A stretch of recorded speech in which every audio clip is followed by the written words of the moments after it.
আসসালামু আলাইকুম।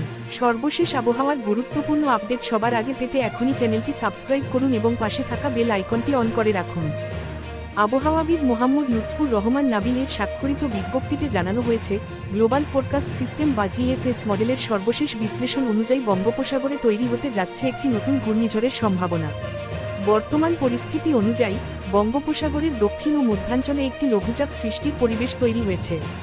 এই লঘুচাপ ধীরে ধীরে শক্তি সঞ্চয় করে নিম্নচাপ, এরপর গভীর নিম্নচাপ এবং শেষ পর্যন্ত ঘূর্ণিঝড়ে রূপ নিতে পারে। সমুদ্রপৃষ্ঠের তাপমাত্রা 30 থেকে 32 ডিগ্রি সেলসিয়াসের মধ্যে থাকা এটি ঘূর্ণিঝড় গঠনের জন্য অনুকূল পরিস্থিতি তৈরি করছে। জিএফএস মডেলের পূর্বাভাস বলছে, এই সম্ভাব্য সিস্টেমটি উত্তর বা উত্তর পশ্চিম দিকে অগ্রসর হতে পারে। যদি এই প্রবণতা বজায় থাকে, তাহলে বাংলাদেশের উপকূলীয় অঞ্চলসহ আশপাশের এলাকাগুলো ঝুঁকির মধ্যে পড়তে পারে। তবে এখনও নির্দিষ্ট আঘাতের স্থান ও সময় সম্পর্কে নিশ্চিতভাবে কিছু বলা যাচ্ছে না। আগামী কয়েকদিনের মধ্যে সাগর উত্তাল হয়ে উঠতে পারে এবং দমকা থেকে ঝড়ো হাওয়া বইতে পারে। একই সাথে উপকূলীয় এলাকায় হালকা থেকে মাঝারি বৃষ্টিপাতের সম্ভাবনাও রয়েছে। পরিস্থিতি অনুকূলে থাকলে এই সিস্টেমটি শক্তিশালী হয়ে ঘন্টায় 80 থেকে 120 কিলোমিটার বেগে প্রবাহিত ঝড়ে পরিণত হতে পারে।